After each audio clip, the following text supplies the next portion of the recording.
Please, the show starts in 10, 9, 8, 7, 6, 5, 4, 3, 2, 1, go.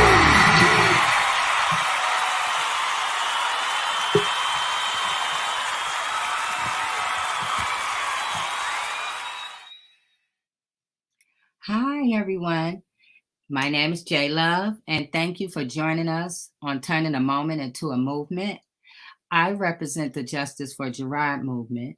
Gerard is my son who was wrongfully incarcerated for a crime he didn't do. He served 2 years in the Michigan Department of Corrections for that crime. Innocent, sick with severe Crohn's disease, and eventually getting COVID in prison for something odd that he didn't do. And so the Justice for Gerard movement birthed this movement, turning a moment into a movement. And we come here every Friday at 6 p.m. to discuss wrongful convictions and everything that has to do with injustice. So thank you for joining us. I just wanted to say, before we get started, please share. We're on a lot of different platforms, so we can reach so many people. So we appreciate it if you share these videos, and as well as podcasts. We're on Twitter. Hi, Twitter. Hi, YouTube. Hi, everyone. So thank you. I want to bring in the our panel. And hi. Hey, Jay. Hey, everybody. Oh, my goodness. How are you? You know what? I'm blessed. Sum it up in one word. I'm blessed. Yes, I know that's right, Trisha.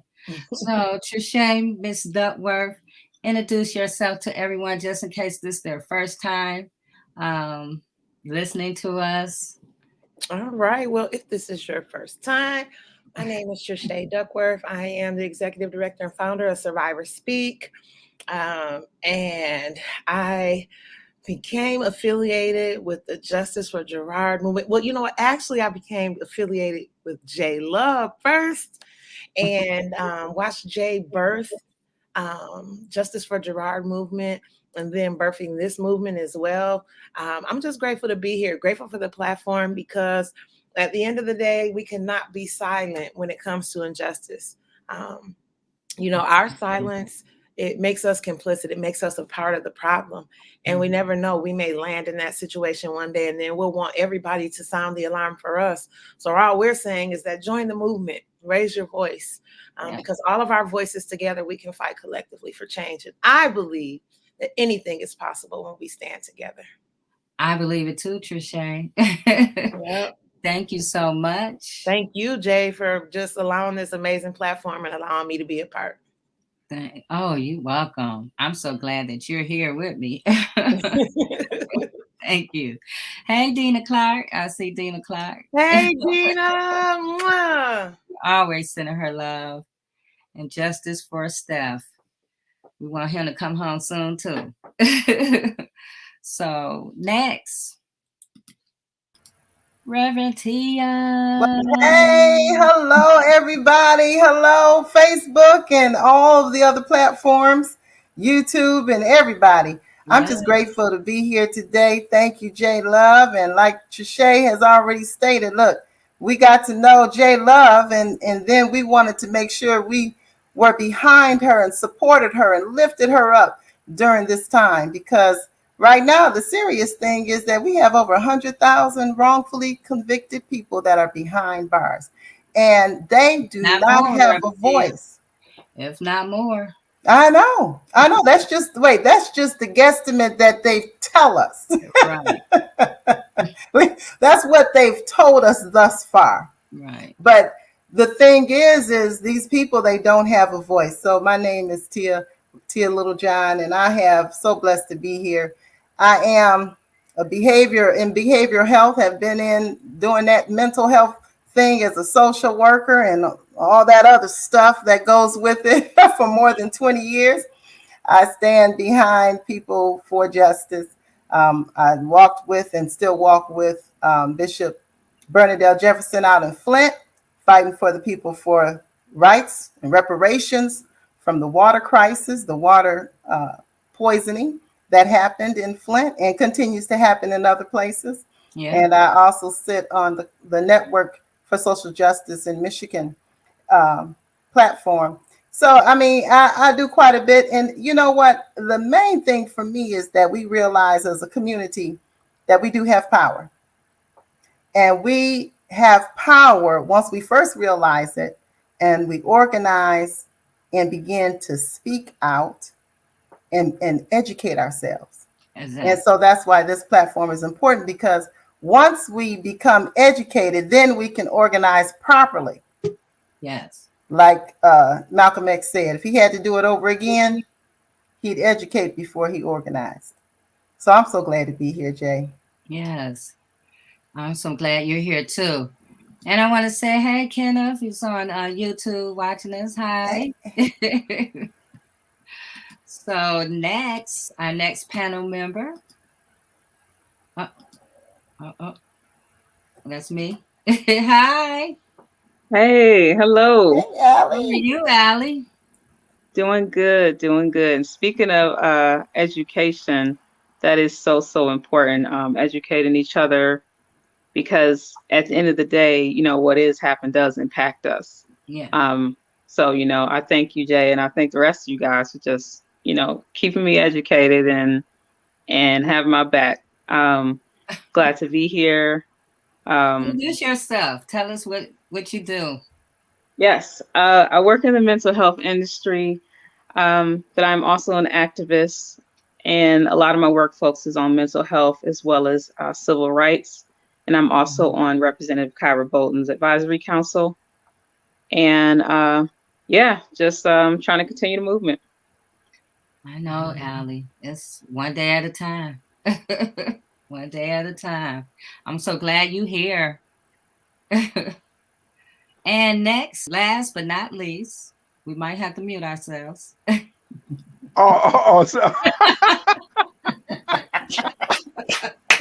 Jlove, Jlove, that was cold, Jlove. That was cold. Hey, you know what, Jlove? All I'm gonna do is Jlove, I'm gonna tell you like my late cousin Bernie Mac would tell people. I ain't scared of y'all. So, Jay, you got me crying laughing. Look at you trying to go back. You in here and clear and in color. yeah, you know. Hey, look, I'm learning. Hey, look, I'm tired of y'all laughing at me. I'm tired. So no, it's all good. We got the hookup right. I got the gremlins out in the system. So now it's good. But, you know, I want to tell y'all what a blessing it is for me to be here. My name is Hugo J. Mack, primarily a criminal defense attorney, but also civil rights work also wherever the Lord is leading me, you know. And I have a special place in my heart for the wrongfully convicted. I know what that's like personally, but also a place for the overly convicted, you know, overly convicted, because you got a whole lot of people, unfortunately, most of them looking like us, that either are not guilty or pled to something they're not guilty of because they had so much pressure put on them, so much pressure. With either you take this or you're going to roll the dice, we're going to put you in prison for 40 years. Look, I understand. I'm proud for the Lord to have kept me standing these years, fighting people, fighting devils, demons in the courtroom, on the jury box, wearing the black robe, prosecutors, these police, some of these forensic science people. And another thing, be leery of these forensic scientists that come in, especially when they're from the state police. No disrespect to them people, but they are law enforcement. There is nothing independent about the Michigan State Police Crime Lab in Northville. They are law enforcement. And that crime lab is only as good as the integrity of the people working there, okay? So, you know, don't be afraid when somebody says fingerprints. I do not believe that there are no two set of fingerprints that are alike, because it all determines what they call lands and grooves, okay? And if they have a certain amount of lands and grooves that match up, then they say that this is a print. But just like with being overweight or with diabetes, medical science changes all the time. What kind of blood sugar level do you have to have diabetes? What kind of body type or weight do you have to be overweight? With women with mammograms, there's medical debate over that all the time. Well, what's the right age for a woman to have one? Or some women don't need to have one to this and this, or prostate situations that as a man face. How many years do you need to, is it 10 or is it 5? What is it? So do not be deceived when people try to flood in with you. Oh, well, they got fingerprints on him. That prove it. That proves it. Don't prove a damn thing. Don't prove a damn thing. Other than you need a defense lawyer that's going to be willing to say, well, wait a minute. You say 12 points match. Well, do 15 points match? Well, no. Why not? Well, we don't think you don't need 15. You need 12. You see what I'm saying? Right. So anyway, proud to be here. And like I said, God bless you. I love you all. My brothers and sisters in the fight. And like I said, my late cousin Bernie Mac said it right. When I go in that courtroom, I ain't scared of y'all. I know that's right. Turn back. I know that's right. So before I bring on our guest for today, I want to, backtrack a little bit. For the last few weeks, we've been inspired by this book. And I see a hero. You see a hero, I see a human being. So, and the attorney, David A. Robinson, was with us last week.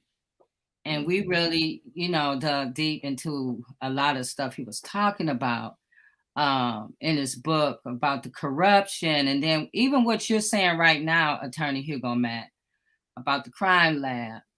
All of these things play a role in what we've been talking about.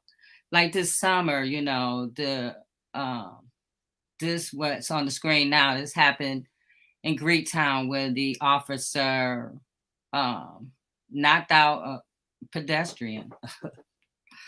All the corrupt things that's been in the press, police driving and stolen cars, this ex-police officer who has been linked to so many wrongful convictions and trouble police, all of these things. And we basically was talking about, how police behavior matters, and because of that, their behavior, so many people end up wrongfully convicted for crimes they didn't do. So today I'm bringing on a guest who is going to go even deeper about that. Nicole. Hello. Hi. Hello, everybody. Hi, how are you? Nicole, say your last name again. I didn't even want to attempt it. It's Hlima. Hlima. Hi, Nicole. Hello. So, I know, you've been following us and everything, and we've been talking about, Attorney David Robinson's book all month so far. Mm-hmm. But, police behavior. And so even in your story, it's about corruption of the police. At its finest. Yes. Yeah. So introduce yourself. Let me introduce you first before we get started into this. Okay. Introduce yourself, and then we'll go from there. Okay. My name is Niecola Hlima. I'm just kind of new to the fight of activism. The last 18 months since I married my husband, Vargas Johnson, and his brother Marco Johnson were wrongfully convicted out of Wayne County. I have pictures, Nicole. Yep, there they are. Yes.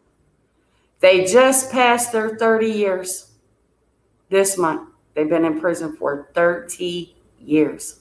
Mm-hmm. They were convicted in 1992 of a murder. They had 3 witnesses. Since then, all 3 witnesses have came forward and recanted their statements, signed affidavits. This police detective that we are talking about has a history of this type of abuse, He threatened all three of these witnesses. Before the trial, one of the witnesses came forward and said, "This is not right. I lied on the stand. I was high on cocaine. Detective Gregory Hill told me if I didn't do this, I'd be facing this murder charge." One of the witnesses was so scared that they left Michigan and never came back. And this was in 1992. To this day, this person has not been back. Like I said, this detective has had a history. He got kicked off the narcotics division for letting a murder suspect drive his car. He got caught taking money as favors from drug dealers.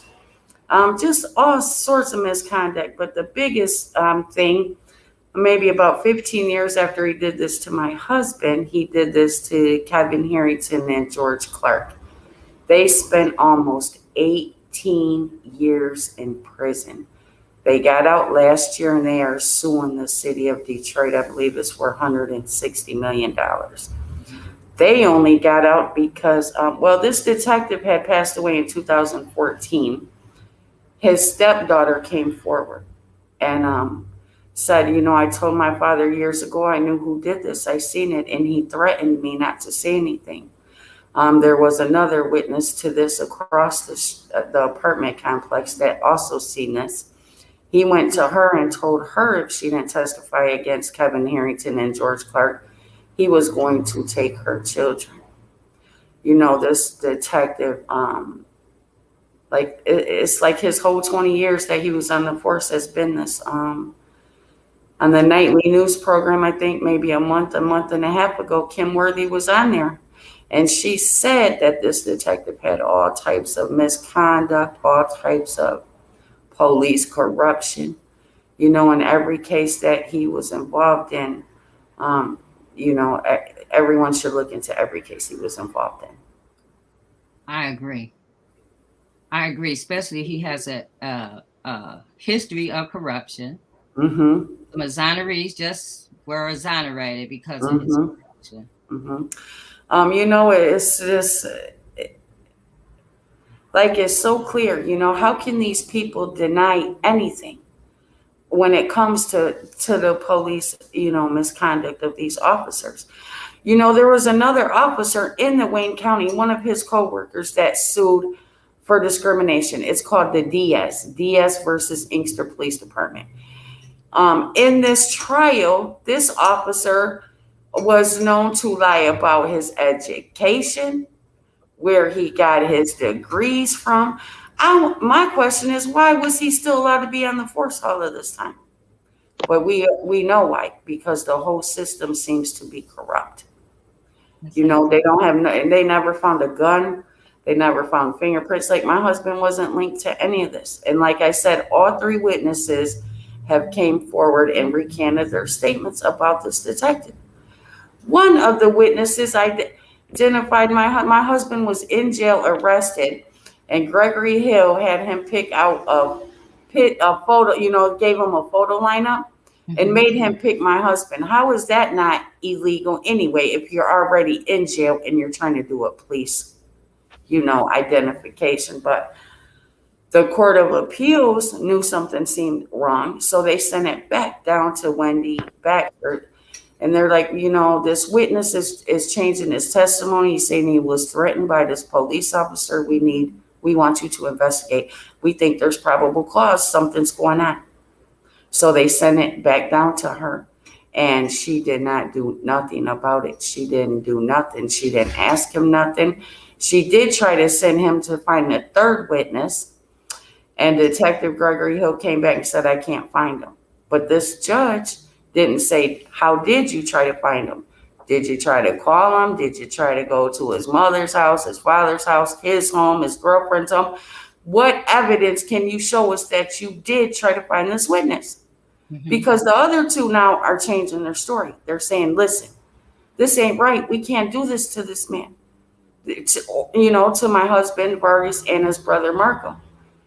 But here we are 30 years later, we filed a motion and it got sent to this. We filed a motion, and out of that motion, it got sent to the CIU.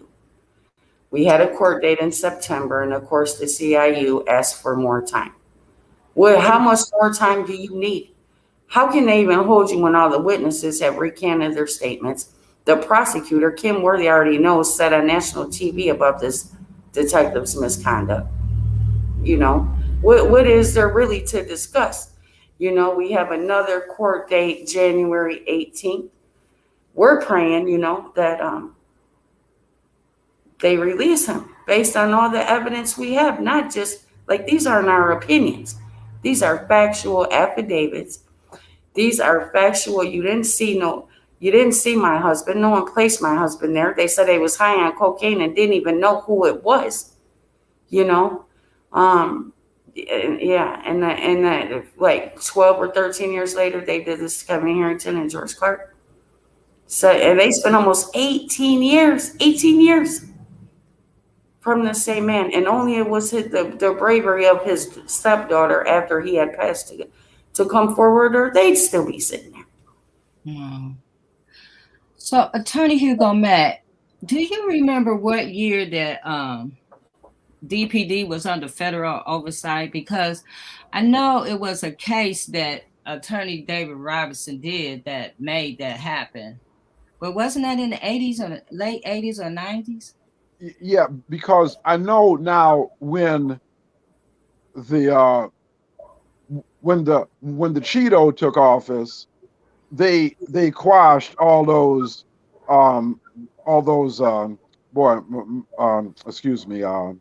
consent decrees. Excuse me. They were trying to back out of those consent decrees, and I'm trying to remember if it was with the Bush administration, the latter Bush, if they had tried to back out of those also. But I know what you're talking about, Jlove, but the years are slipping past me. But based on what this sister has said, it is an epidemic throughout the country, where under the former president, they were letting police agencies slide with getting out of these consent decrees in terms of overhauling their system and simply not enforcing the consent decrees. So I'm sorry, I don't remember the names, but I do know that there's been a terrible backslide, even in Detroit, you know, with Detroit. Right. So, Nicole, it was like what, 19, you said? 92. 92. Yeah. I mean, if all three witnesses are coming forward, right? One was a short time right after this happened. One was later on. And one, it bothered him. He held this, the last witness came forward this year, signed an affidavit. He said he couldn't take it no more. He couldn't take it. But he said in between that year, he had been trying to contact Kim Worthy. And who was there before her? And who was there before her? Trying to get anyone to help. And no one's listening. No one's listening. And they know, you know, I'm not going to say everyone in the system is corrupt, you know. But I think the good ones that aren't are too scared to stand up against their coworkers, because if they can do this to an innocent person, what can they do to me? This is my livelihood, you know. But like I said, that prosecutor, I believe her name was Karen McDonald, that came forward in the Juan Deering case, you know, and he's home, and she said it wasn't easy, but it was the right thing to do. Why is the right thing to do not easy? Exactly. Because it's people in that system that are applying the pressure. Oh, you can't tell about us. Oh, you can't tell about that. Especially if you're brown skinned like my husband, my son, my brother-in-law, you know, it's just corruption all the way around. And we need people inside the lawmakers. We need to clean out everybody that's in there, in my opinion. And you know, but when we vote, we vote for the lesser of two evils. That's how I see it. People talk good. Of course, they're going to talk good. But what are you doing when you get in there? None of us on this panel or all the other people that show up at these rallies are fighting for a guilty person. If our loved ones were guilty, they would take responsibility. We would love them. We would support them. We are talking about people that did not commit a crime. crime. Right. Sam just wrote, hi, Sam. He just wrote on here, in 2003, the city entered into 2 consent decrees with the Justice Department after police were accused of unconstitutional conduct, including excessive use of force and illegal detentions. And I read that in the book they were detaining people, at witnesses. There was a case I think I read about in Attorney Robinson book where it was like 30 people. They had detained 30 people because they were witnesses, put them all in jail, all kinds of crazy stuff. So, Trisha.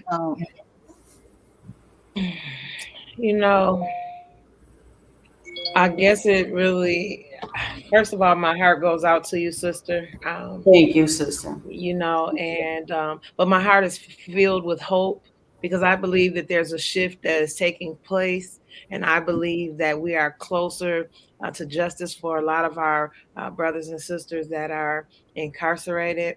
But we've got to continue to stay at the table. We've got to continue to do what's right and really step up and be that voice, because the thing is that our lawmakers and our legislators have become comfortable. They become comfortable because we vote them in, and after we vote them in, we walk away as if we've done our civic duties. But if we walked away, really we just dropped the ball, right? Because we have to stand guard. We have to see what they're doing. We have to be involved and be at the table. When people are conditioned to doing what they want to do without any accountability, this is why we see what we see. But all we have to continue to do is hold people accountable, join together and raise our voices.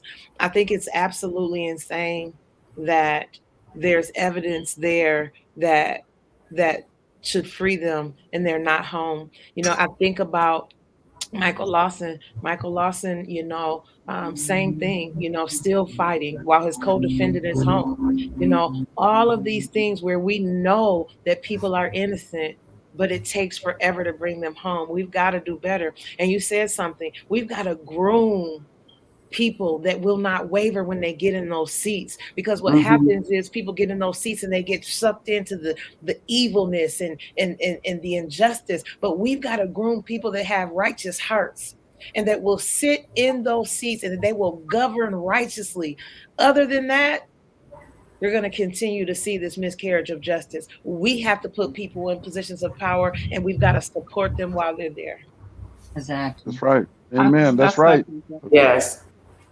Yeah, I second that, Trisha. You know, unfortunately, it's hard to do the right thing because doing the wrong thing is so normalized.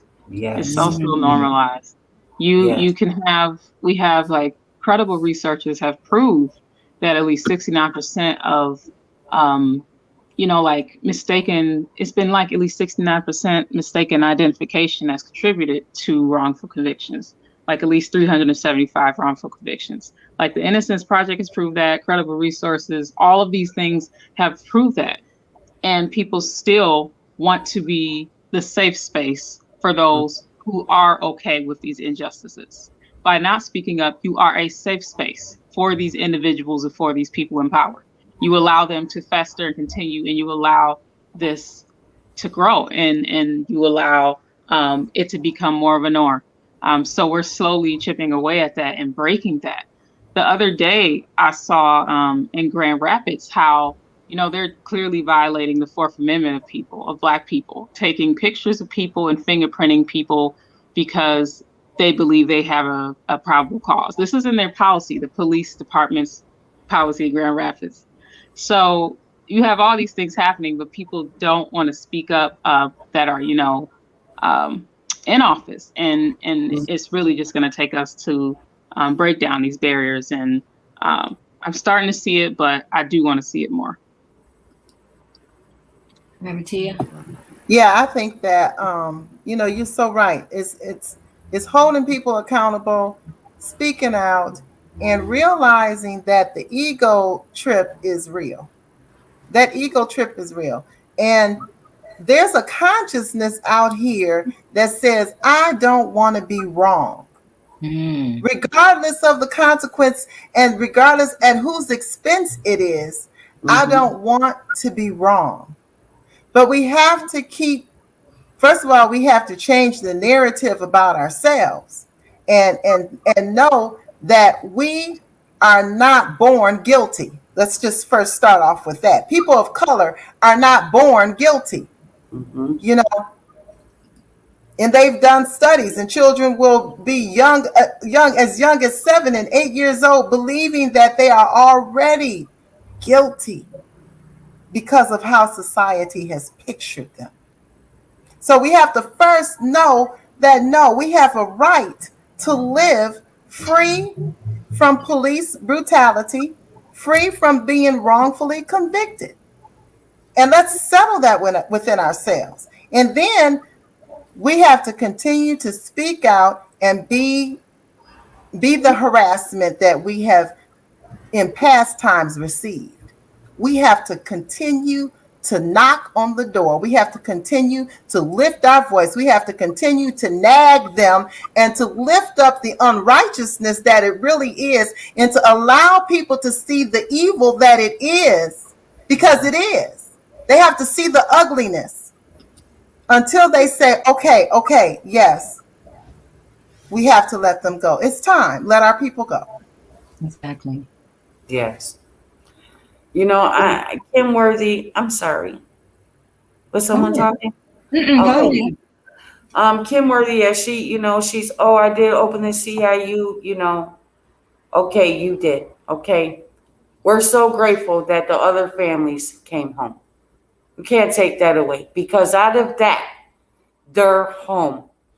You know, praise God, they're home. But what am I supposed to do? What are you supposed to do? What are we supposed to jump up and down and clap for you? You ain't letting no one out in a year, right? Why are you letting one person out every year? One person. You should be letting 10, 20, 30 out a day. It took that judge 2 seconds to take my husband's life and take all of our loved ones' life, put us through issues, you know. Where's the justice in that? No, I'm not happy about it. I'm not coming to shake your hand. Even when my husband gets out, I'm not. You know why? Because how many are left behind? Just do the right thing. Then I will appreciate you. Then I will say, yes, we all make mistakes. Sometimes we turn a blind eye. I'm pretty sure it's hard for her in that position. But when you go on national television, you're the prosecutor, and you said it on tape about this detective, how come my husband and brother-in-law is not immediately released? When she can do the paperwork herself, what you sending it to Valerie Newman for? This is your job. You go to the judge, say, yes, but like you said, they don't want to take accountability. And if they have their protection taken away, their prosecutor's immunity and all of their benefits and all of these other things, when they're found guilty and being corrupt and sitting their butts in jail, right? That's what we need to push for, because there's too much leeway. There's too much protection from them, right? Oh, because they might look like me. You know, if they got a little money, the mayor's son, he can get out.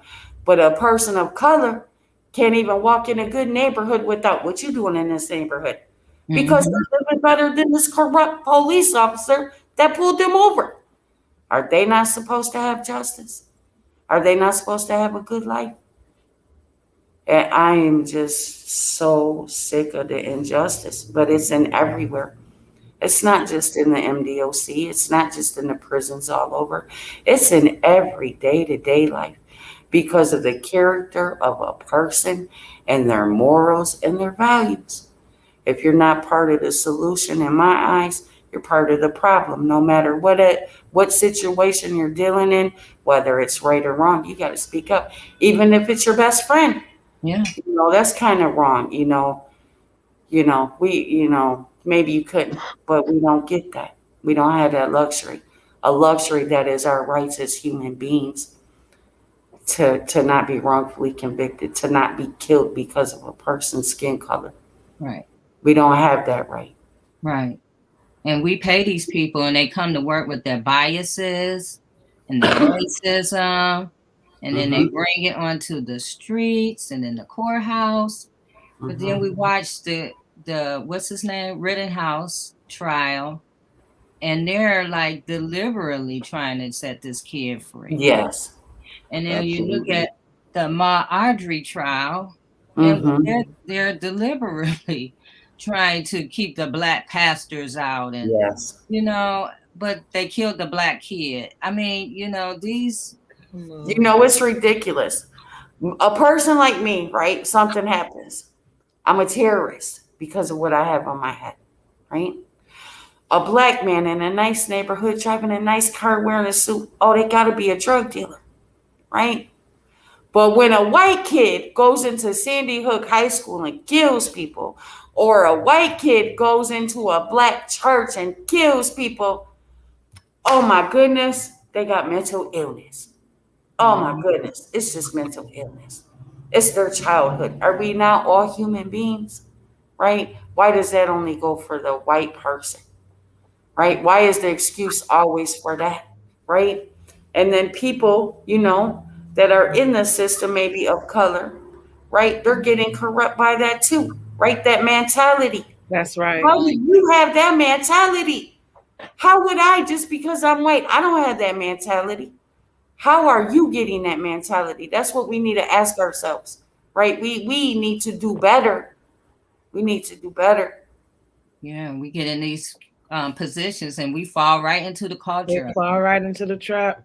Look at that movie. I can't remember the name of it, but it was about a police officer. I want to say she was a new police officer, and she was assigned to the police. And he told her, "You sit in the car," and then she heard shots, so she went to investigate, and then he winds up killing her. I mean, that's what it boils down to in some of these cases, is that people fear for their lives.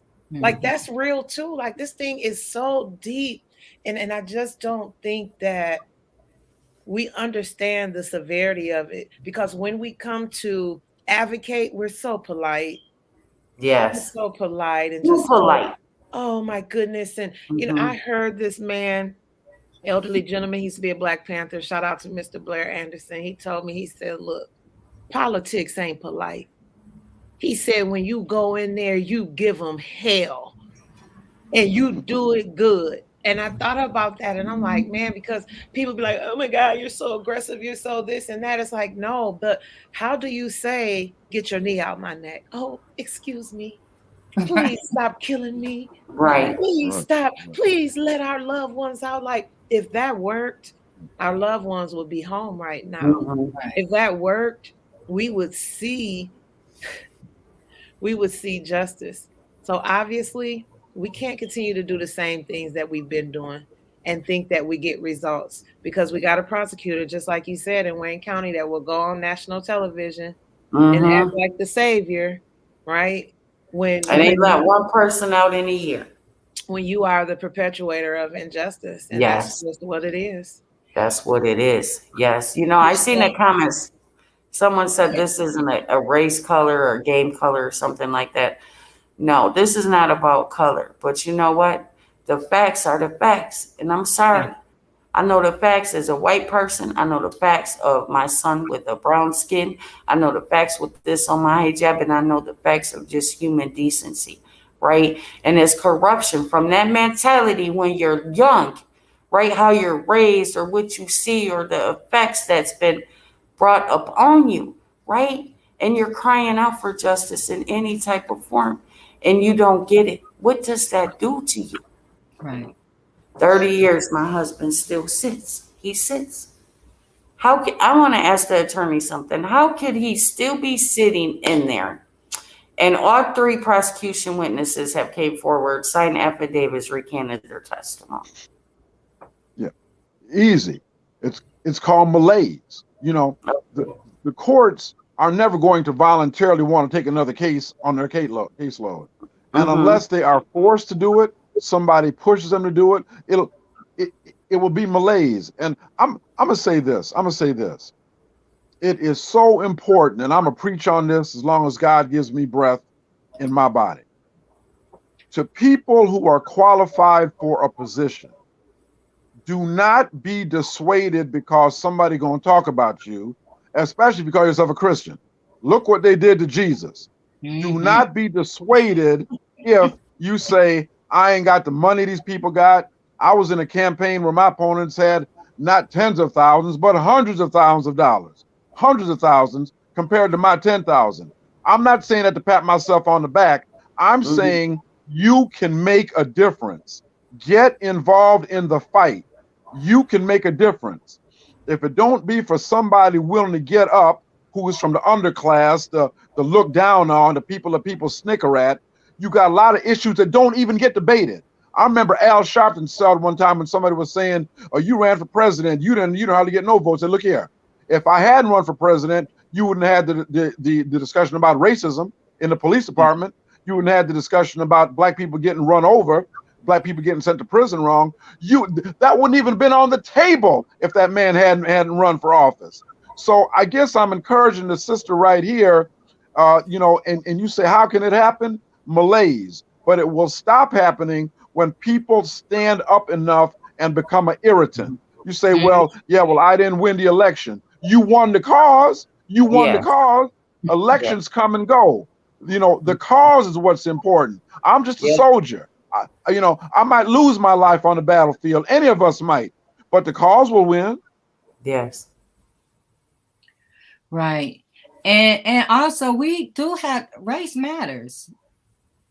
We can't not say it doesn't. When you're 14% of the population and 40% in the prison system, you can't deny that. That's a fact. So, and we know it hits everybody, but it hits some people more. It's built that way. It was created that way. We can't just keep ignoring that fact because it's a fact. It's real. Right. And Nicole knows it. Attorney Hugo Matt sees it every day. We are living it. We know, we are the ones that have to have the conversation with our sons. I hated when my son, got his license because I had to have the conversation, Now he's going to be in harm's way. I could kind of control it when I was picking him up, when I was, dropping him off. But now he's out there by himself. So you had to have the conversation. And even with our daughters now, at first it was with our sons, but now we have to have it with our daughters because the women are now the new ones that's filling up these prisons now is, the young ladies. So we have to keep it 100. And although we know it happens to everybody, it's because it's been so normalized with Black people that nobody says anything, and it's just spreading like the plague all over the place. I mean, before we came on tonight, I saw an article about in New York, these prosecutors were wrongfully convicted people doing all kinds of corrupt stuff. And they posted it on, these guys was exonerated, and they made a website. And everybody started talking about, all these people came forward that they did it to, these same prosecutors. So, we can't say it's not a Detroit thing. It's not it's a United States of America thing. Yes. And it's happening every day. Yes. I feel like, Go ahead, Allie. I feel like those same people that say it's it's not about race. This what's happening in the criminal justice system is not about race. Are the same people that say they don't see color. Are the same people who agree with banning critical race theory. Those are the same people. We don't want to align with that because then you're avoiding the conversation. There's no way for us to avoid it. I'd love to avoid it and not have to deal with it, but we can't do that because we're living the outcomes of slavery, of mass incarceration. We're living those outcomes. So yeah, that's rhetoric that goes too far, in my opinion. of slavery, of lead water, of thank you, of all of that. If you don't believe it, look it up. Post-traumatic slavery disorder. It's real. It's for generations to come, which is why we are owed repair, right? Yeah. And I tell you, even in wrongful convictions, we're 60% of wrongful conviction. Our Caucasian siblings are 36%. Now, let me say this. I just had this conversation today, so I'm so glad that it came up.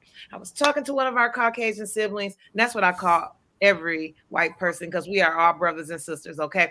But I was talking to a Caucasian sibling that said, well, you know, I grew up poor and I had it, you know, bad too. And so I think we should just all realize that we all have had it bad and come together. And I said, you know, I think we do need to realize that. I said, but here's the thing. Some of our Caucasian siblings, even though they've had it bad and even though they grew up poor, they still believe they are better than a Black person. And I have to tell you this, sir, with all due respect. The thing is that you may have had a hard time, but your hard time was not because of the color of your skin. And that is the difference. And again, we're not saying that it hasn't been hard for people. We're not saying that people of all colors have not suffered injustice. That would be crazy to say, because all of us are suffering through this injustice. We're just saying that this system was created to lock us up at high rates, and it has done that for years. When you think about a Black man that's been in prison for almost 50 years because he stole some bread or something less than $50, and you tell me it's not about color, but we got a justice system where a judge is trying to act like the defense attorney and rebutting and doing all of these things that he's doing in this Rittenhouse trial. I'm telling you, we got a problem here. We've got two justice systems, one that works for those that look like them and one that does not. And until we get clear about that, we're going to continue to have problems and be divided. We've got to come.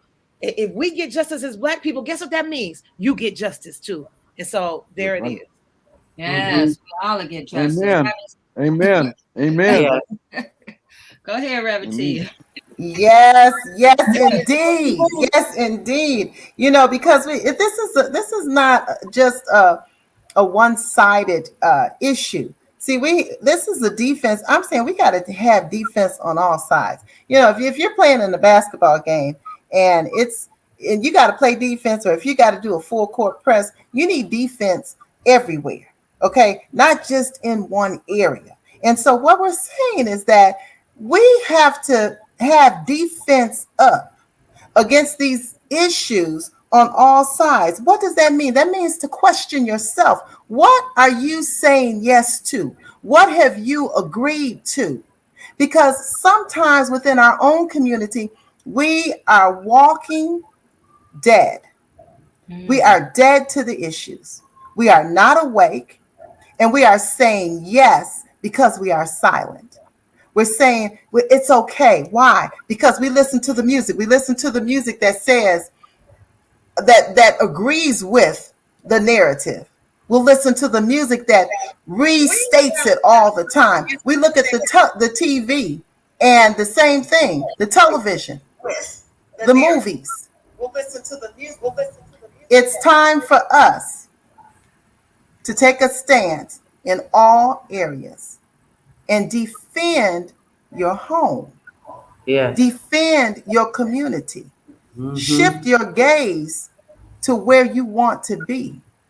Children should not have to grow up expecting to go to jail.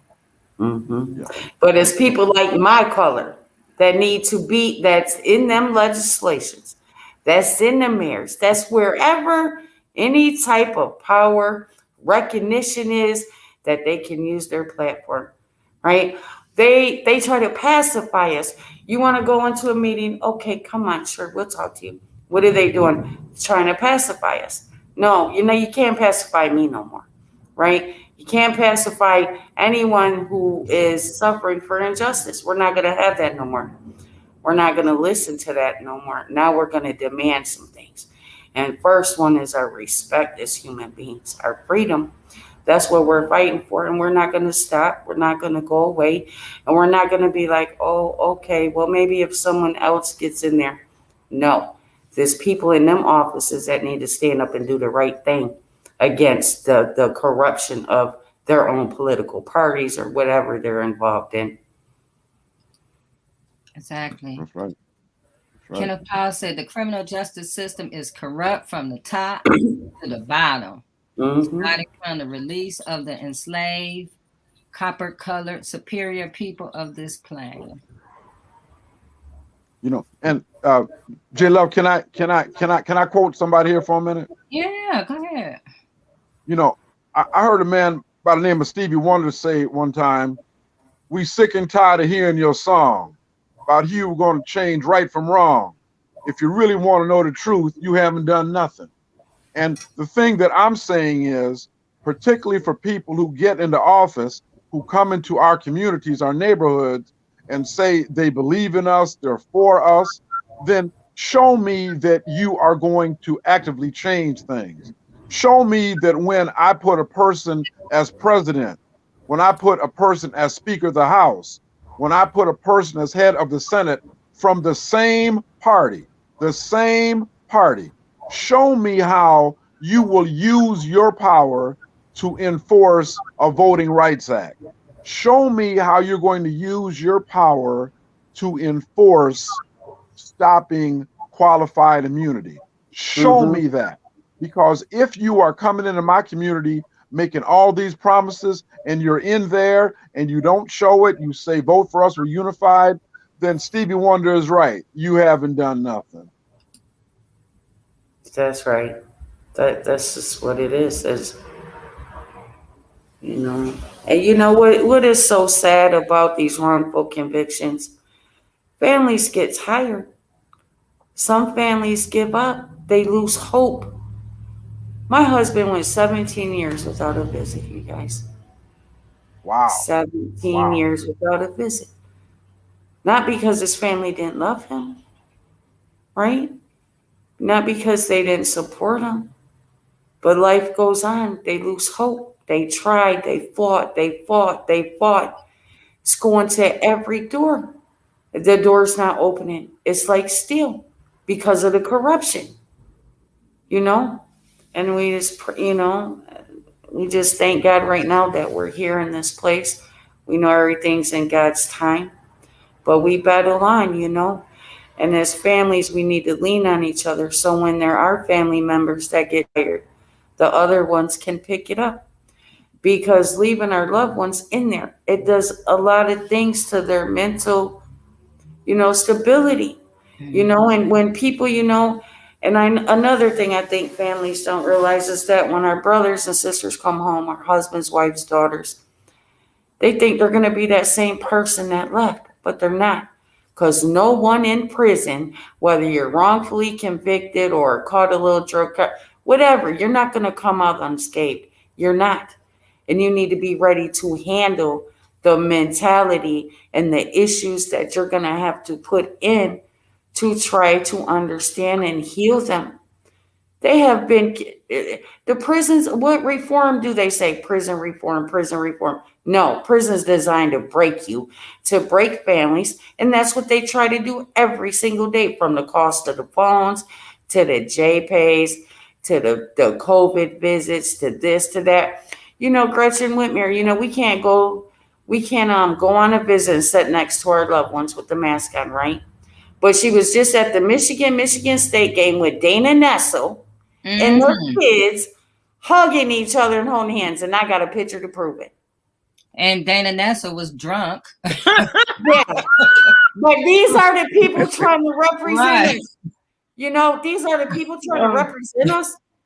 Oh yeah, we're for COVID. No, Gretchen did.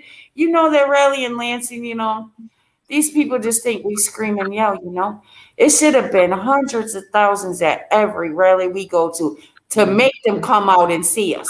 You're going to come out and face us. Oh, just a couple hundred. We don't care about that, And I want to talk about the brothers and sisters that are in prison, that are brilliant, that are doing podcasts to get stories out, to give people like me a platform. right? Like you, Yeah. Jlove, like all of our brothers and sisters that are doing these brothers in prison are getting it out to try to help us. You know, Right. the brother from the National Plus Coalition, you know, and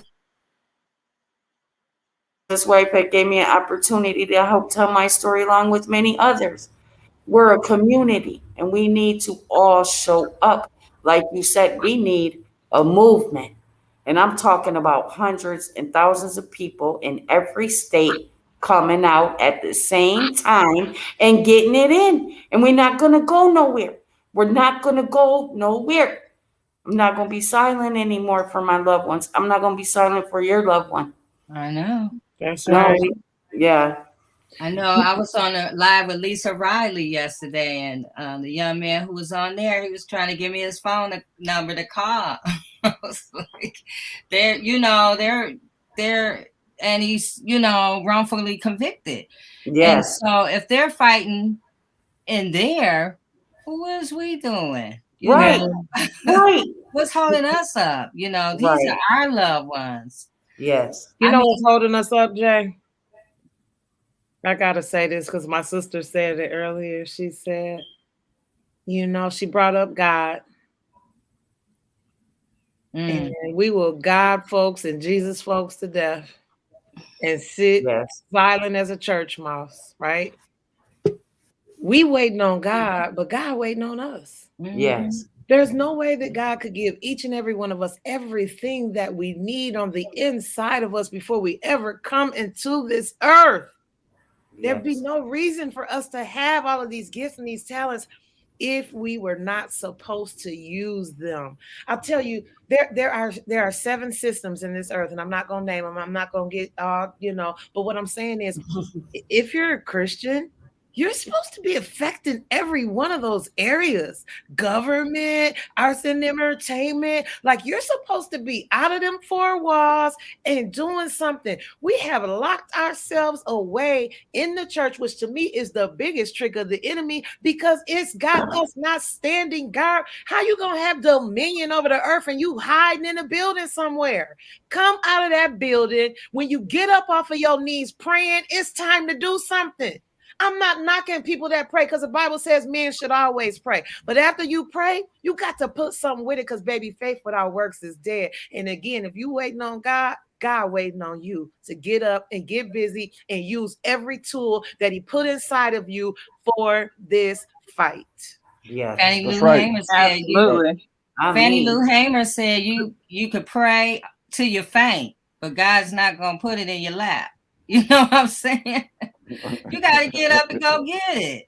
Nobody, when my son, when it happened to my son, I couldn't just sit back and wait on somebody to, to go. I had to get up. How can I just sit back and watch my son go somewhere for something he didn't do?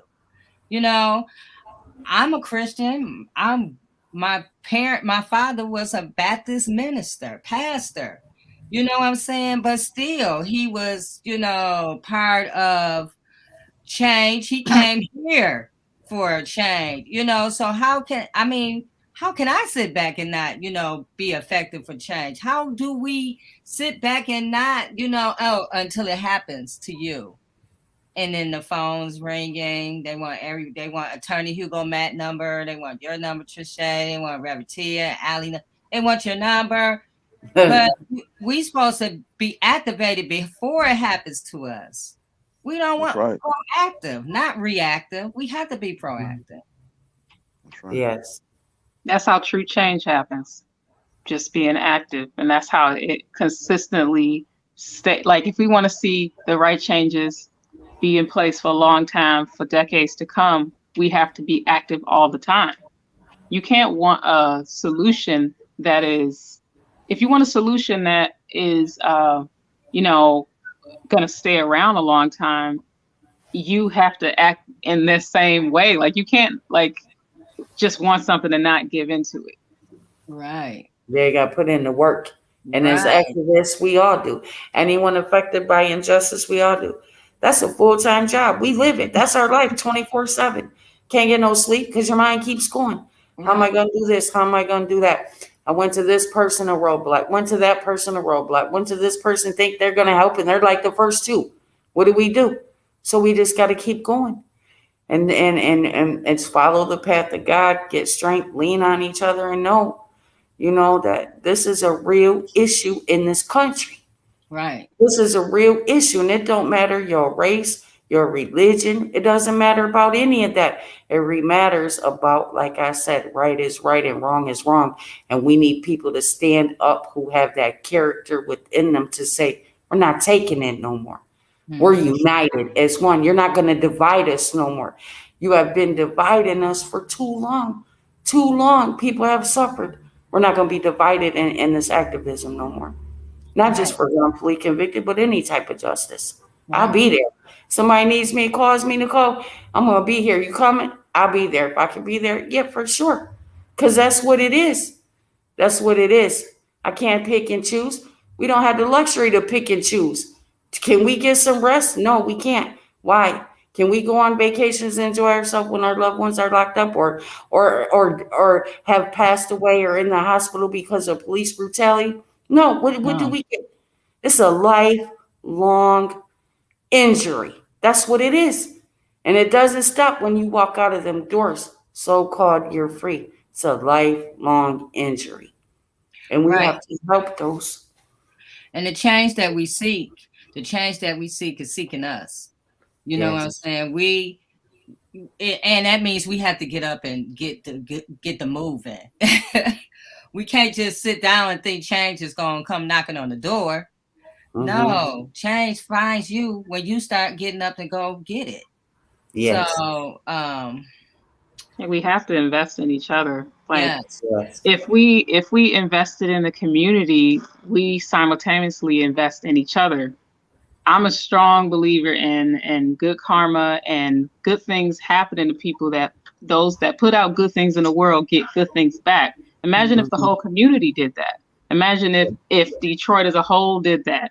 Imagine if here in Southwood, if everybody decided to invest in each other and learn about each other's struggles and how we can prevent each other from having those struggles.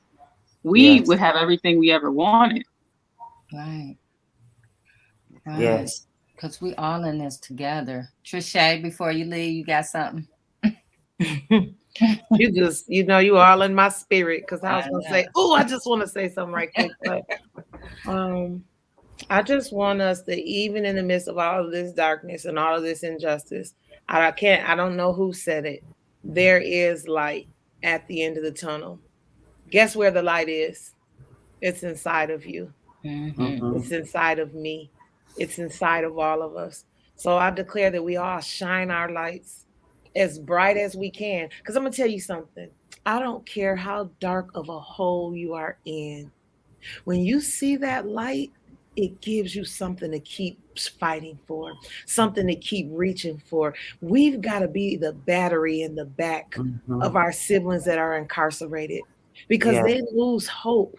Because it seems so dark and it seems so bleak. I don't care if you don't have a loved one that's not incarcerated. Reach out to somebody who's incarcerated. Mm-hmm. Reach out to those who are wrongly incarcerated, because they need us. We all need to be that light. Shine it bright for those who are suffering, but shine it even brighter to speak truth to power, because that is how we win, and we do it together. Yes. That's right. That's right. That's right. Love y'all. Sorry, I gotta go. All right, we'll see you. Much love. Much love, sister. Okay, Reverend Tia, go ahead. Yeah, that's so important. I was just gonna say too, we have to expect the change. It's time now that we expect change. Not just, we're not asking and pleading. We are requesting, believing. We're not pleading about it. We expect that it's supposed to happen, because that's what's right. And we got to know that the reason why we are so strongly on this cause is yes, because of the numbers. Yes, because it's affecting our community. Yes, because we've got people who are good fathers and lawyers and doctors and scientists and all kinds of wonderful people and builders that are locked behind bars. We got people who could be assets and are assets to our community that are behind bars. And not only will it increase our own cultural communities and our homes and our families, but the whole United States. Mm-hmm. You know, it has to be about people. And people need to wake up, because what happens is that, look, studies have already shown, we got so many studies, I'm so tired of studies, I don't know what to do, but medical and mental health care, yes, is at a disadvantage behind bars. They're not getting what they need. Solitary confinement. It's done in horrific ways behind bars. Cruel, inhumane, degrading conditions. When you have mold that you're living with, violence and sexual abuse behind bars. Studies have indicated that people are more criminalized behind bars than they are on the other side. yes, So we are speaking this not just as some type of organization to yell out. No, we are speaking against this type of cruelty because it's real. yes. And because it doesn't have to be. Right. And Attorney Hugo Mack, doesn't the 8th Amendment supposed to protect us from cruel and unusual punishment? Exactly right. Exactly right. You know, but you see, the problem is the courts have relegated so much authority to the legislature, you see, that they're saying as long as the legislature approves this, the courts are very loath to get involved. You know, of course, now, you know, they had the disparate impact of the death penalty. As you know, for about 6 years, there was a moratorium on the death penalty because you had a disproportionate amount of Black and brown people that were being executed wrongfully.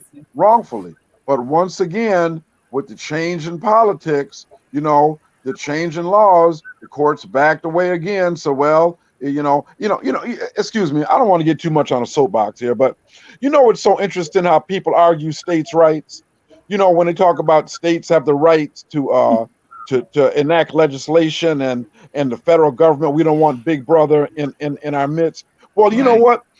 It's curious. These same people were saying the state of Florida didn't have a right to recount them votes back in Bush versus Gore, because the Florida Supreme Court said, let this counting go forward. In other words, let's find out what the will of the people really was. You remember the dangling Chad and all that? Remember all that?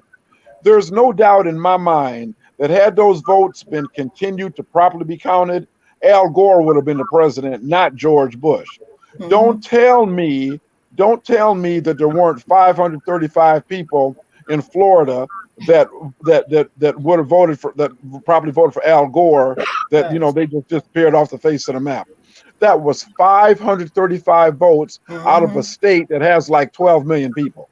Okay, so in any event, so the problem that we've had is we've had these states' rights people get in these legislatures and on these benches, and they pick and choose states' rights.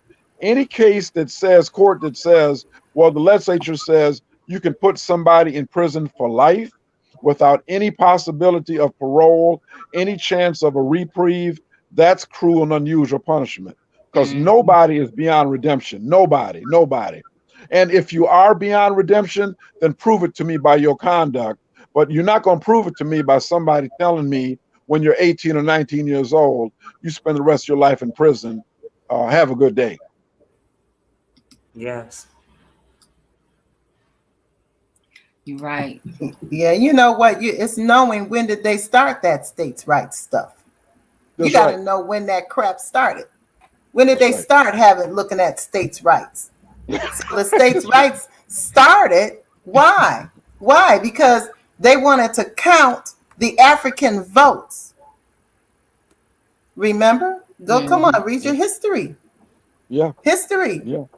They wanted the African vote, but they didn't want the African people to have the rights like everybody else, but they still wanted their vote.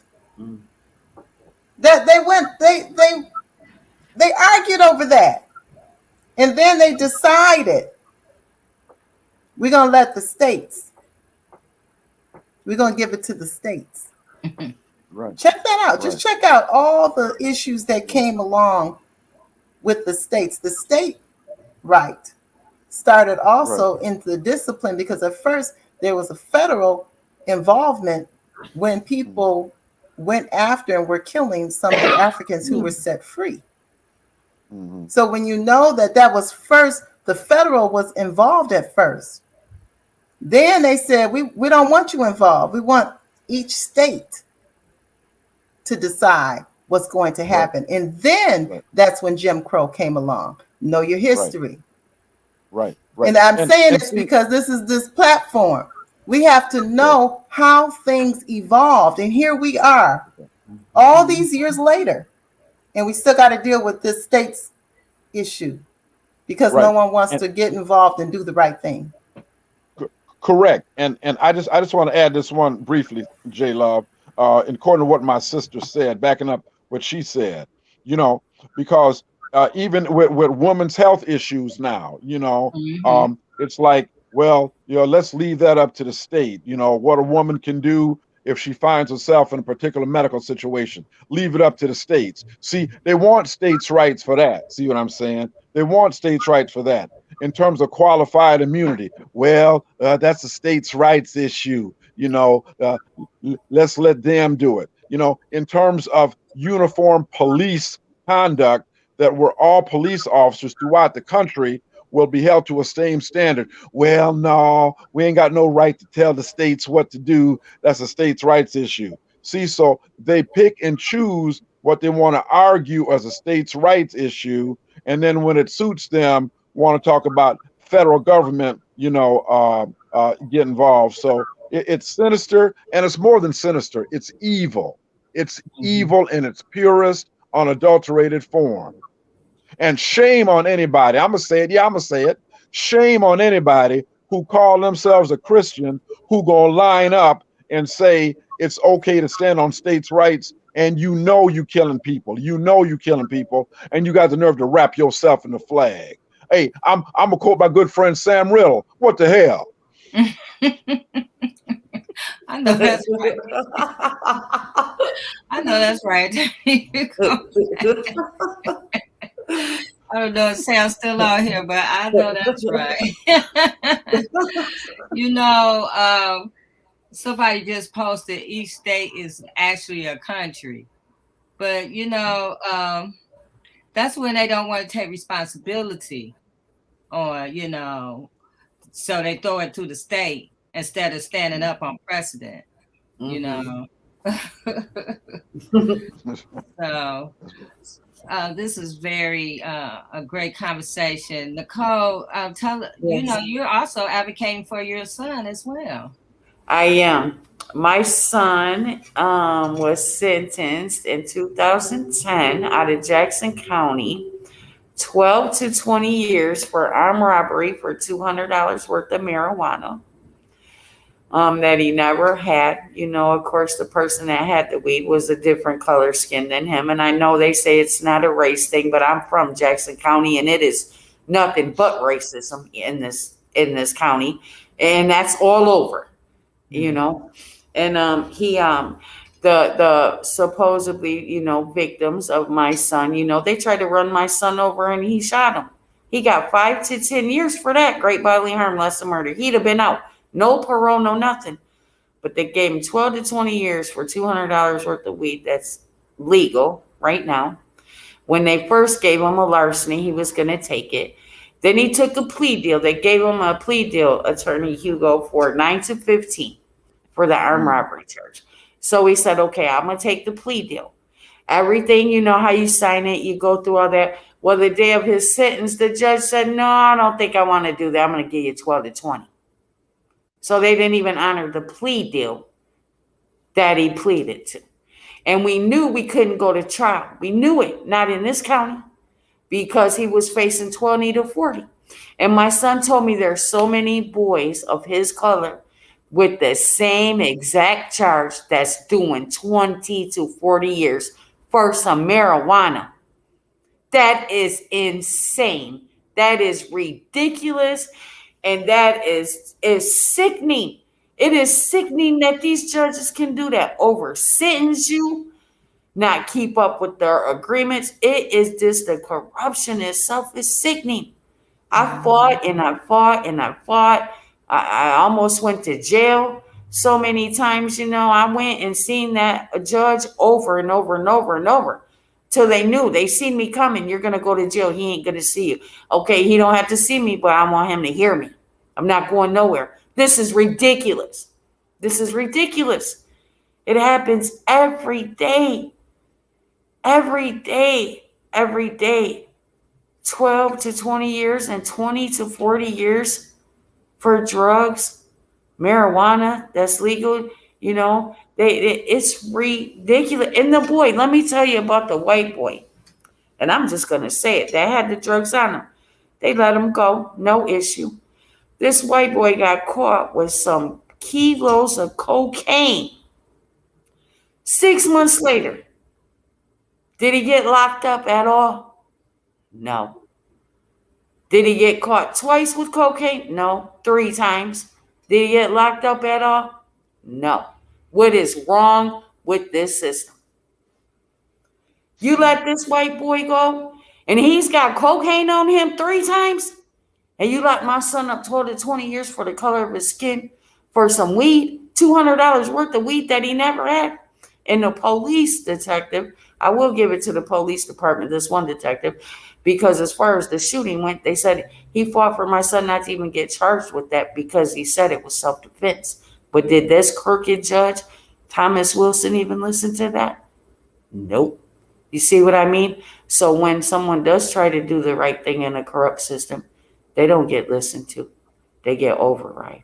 Mm-hmm. But now if this detective would have been like, yeah, let's stick it to him, that judge would have been like, oh, yeah, let's do it because he's corrupt himself. And my son couldn't even get the self-defense that he deserved. When the own witness said, how did you end up getting shot? Did you ever see a gun? He said, no, I never seen a gun this whole time. I didn't even know Mr. Owens had a gun. When did you see the gun? After me and my friend jumped him. Then what happened? Then my friend got in the car and was trying to run him over.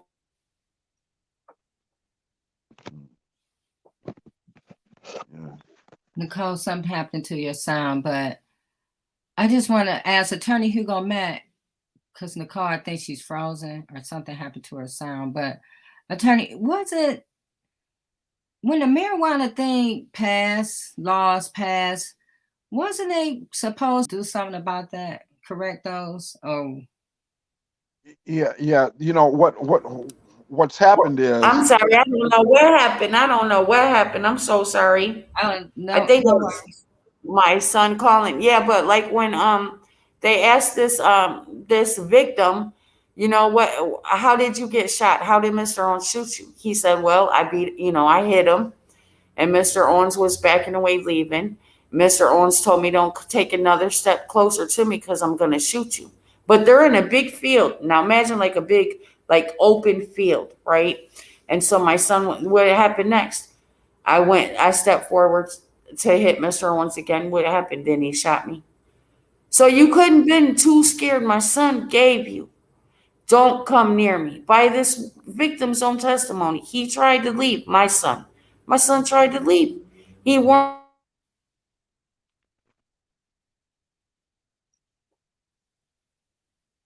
So she froze again. Okay, Attorney Hugo Mack.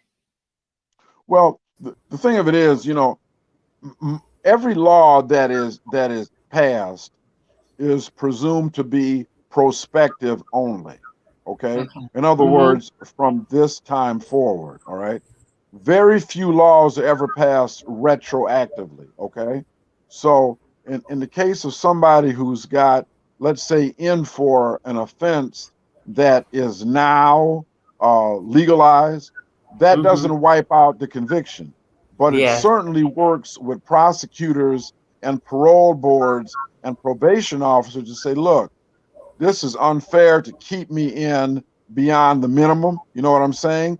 Maybe it's a case by case basis for a resentencing, but it would be nice if these laws were all retroactive, but they're not. All the more reason for you to have a prosecutor that's willing to go back and look and say, well, wait a minute now, this person is doing 5 to 15, but now this is no longer illegal now. So perhaps we can work for resentencing on this.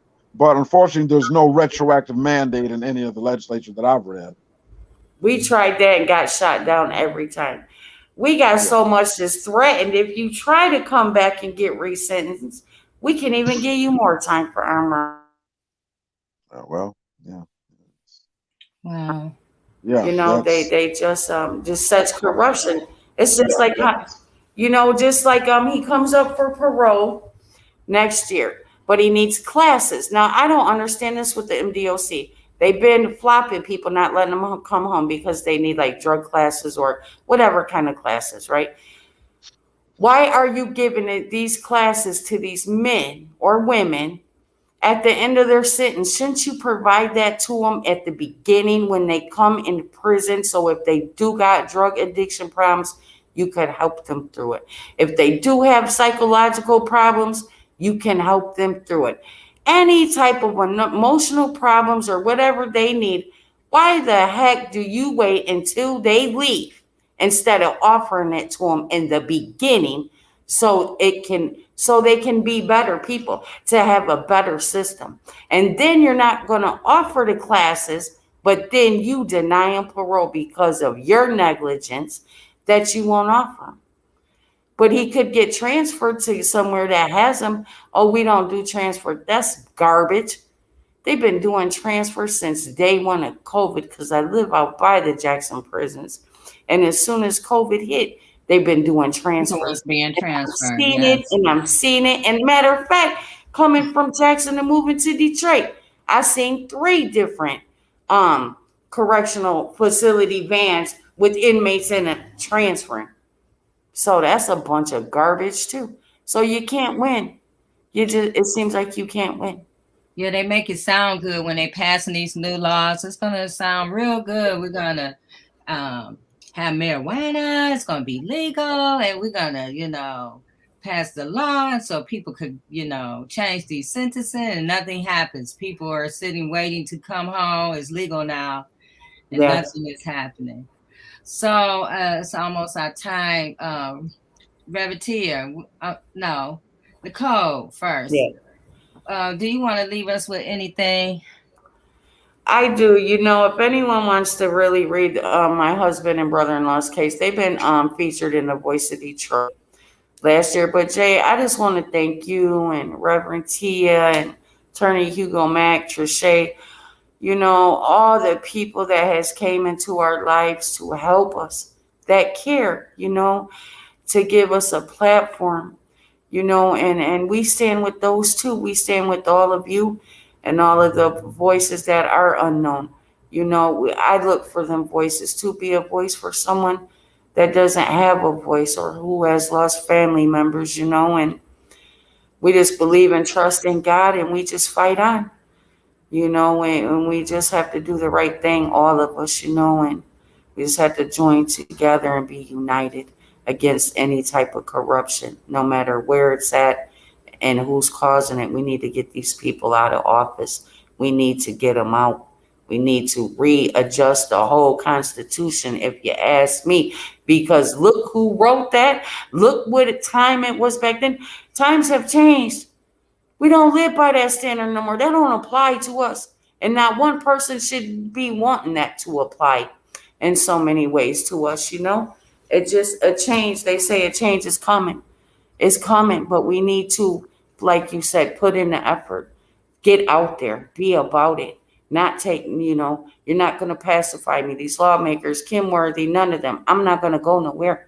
And I'm in Detroit now. So I might have to call you guys from a collect call myself because I'm out there doing activism with the signs, free my husband and whoever else, but I just really want to thank you ladies so much. And you, Attorney Hugo and Trisha, and You know, we're just like a family now, you know, and that's what we Right. got to be. We got to be that for each other. That's right. Exactly. And we Amen. standing with you, and we're sending you love and encouragement. I know personally that it is a tough fight, but you got to keep fighting because that's your husband, that's your Yes. brother-in-law, My that's son. your Yes. son, Yes. and you can't not stop fighting for them. No, I would Yeah. not. I And would not. we're standing with you, you know. Thank you. Because I need you. We all need each other, you We know. need each other, yes. All of us. Yes. Yes. Reverend, I was about to say Reverend Hugo Mack, Attorney Hugo Mack. Well, first of all, I want to say thank you to Nicole. You know, your fight is our fight. And the Yes. thing of it is, I remember reading about when the Christians were being sacrificed in the arena, lions and tigers and martyrdom and stuff like that, and that kept on and kept on and kept on. But you know what? People kept standing up. They kept standing up no matter what happened because their faith was greater than the challenges that faced them. And I'm Yeah. saying, all of us right now, we may not be an army, but each of us is standing up. And with righteousness on our side, we are a one man, one woman army. And Yes. so, Nicole, I want to encourage you. You keep standing because it could be your standing that makes the difference. Because it got to a point where Christians kept standing up and being martyred. It got to a point where the emperor himself became a Christian. Okay, the emperor Yes. himself became a Christian. So what Yes. I'm saying is don't be weary in well doing, because we will reap if we faint not. And so Yes. what they want you to do, they want you to faint. Yes. Jlove, they've been done wanted you to faint, but you ain't Yeah. going nowhere. Tia, I love you so much, girl. I can't even put in words. You ain't Yes. fainting. So and pray for me, because like I say, You I can't might faint be a little either. shaken a little bit every now and again, but I go in like my late cousin Bernie Mac. I ain't scared of y'all. So Yes. Me neither. I'm not either. We're I know all that's about right. this life, We're all about this life, about the life of our loved ones and people who aren't, Right. And I just thank you guys so much, and Amen. it means so much to me, and may God bless all of you, all of us, Yes. Be every day. encouraged. Right? Yes. Stay encouraged. Reverend Tia, what you gonna leave us with? Woo! You know what? We are turning this moment into a movement for real, for real, for real. Woo-hoo. I'm excited, and at the same time, I'm knowing that we can't walk around like this. No. We can't walk around with blinders on. We can't walk around as if we don't see who's in front of us. We can't walk around it as if we don't know what the issues are. Because sometimes we say, oh, we're one. We put our finger up, it's only one. We're one. We're one. Yeah, we are one. We are one. And we stand here on the platform of oneness for humanity, all of humanity. Yes. And this subject is inhumane. Yes. And so we're saying that, I'm saying we already won. We already have the victory. We may not see it right now. You may not see it with your eye right now, but with the spiritual eye, I know we have already won. But we cannot go around picking and choosing who we want to be one with. Right. And you call yourself connected to the source, the one who created all. Right. But you want to pick and choose. Oh, I don't see. Oh, I'm one with this person. But, oh, I don't see that person. No. We are all one. Yes. And I see you, my sister. I see you too. Thank you. I see you too. And You're my we won. sisters now. You're my family. You got another member. All right. Well, thank you guys for being here with me another week. Thank you. I'm so grateful for you, Nicole. And thank you for joining us. And we see you guys on next Friday. When we Thank turn you a so moment much, into Jlove. a Thank movement. you. You're welcome. Oh, stay blessed, everybody. Love Yes. God bless you. Love you guys. Love Love you. you. Bye. you. Bye bye.